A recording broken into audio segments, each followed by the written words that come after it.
daalụ nọ ndị be anyị nwanne anyị nwaanyị mkpịsị ngụ ya na-efu ọ bụrụ na ị bụ the right man for her ihe ị ga-emebi igba ngwa ngwa show your face. If you are the right man for her, please show your face now by writing hello can we chat. Ideche hello can we chat ịkọpili nọmba ya n'ihe a na-agafe agafe na screen ịkọpili ya ijedelie na WhatsApp ya isi ya biko nne afụkwana ngị n'anya afụ ngị na classic match chukwu solukwuo anyị ga-anụ di na nwaanyị ịghọtago ideche elie unu ma appointment unu jee na neutral ground wee jefu onwe unu first meeting first appointment ọ bụ na neutral ground unu eje n'ebe onwe unu kịta maka gịnị ụwa adọzi mma so that ka unu kọwaa maka onwe unu onye ọbụla ekwu eziokwu kwuo ihe niile maka onwe ya unu si jee jụọ ese unu jụcha ese ọ dabara unu nụọ di na nwunye unu aghọtago ụmụnne ihe ọzọ unu ga-emekwa wisie nfalọkụ kafa chọta ihe a na-achọ maka chukwu kwulie si na Genesis 2:24 na ọ dịrọ mma nwoke ịnọsi ya na ọ dị mma ka nwoke nọrọ ka nwaanyị nọdebie ọ bụ chukwu kwulie chukwu makwa ihe rie nne unu afụgie so ọ sịkwazịa na Proverb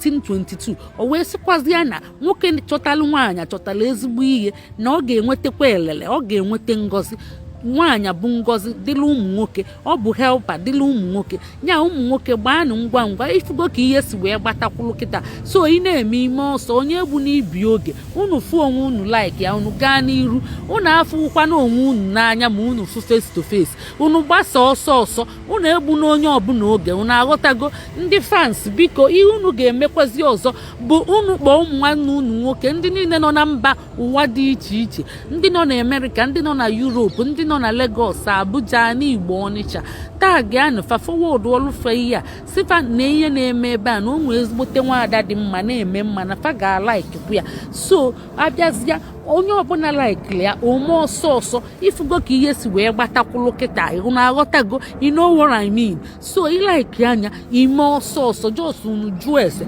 ọzọ dịkwa ka ibi ebe anyị nwere iwu ebe a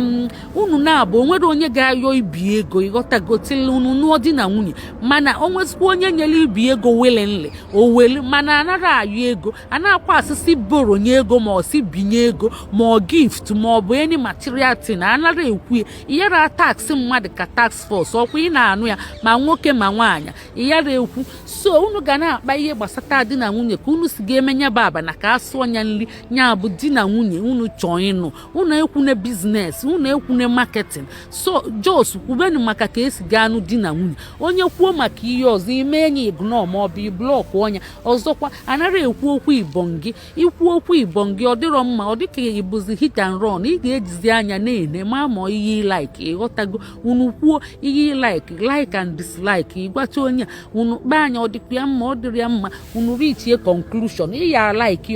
ya gị unu wee gaa n'iru ihe anyị jisisi ana na ego bụ ọ bụ na ọ dabara unu gbasaa na peace ihe anyị jisisi unu ana na ibongi bụ ọ gbasara ọ dabara unu gbasaa na peace ọ dabakwa ekene chukwu anya bịa wedin unu aghọtago so ị na ego mana onye ahụ nyezie gị willingly ị na-alọkwa ị na-anụ ya gị bụ nwoke gị bụ nwaanyị ọzọkwa bụ ị na ibongi gị bụ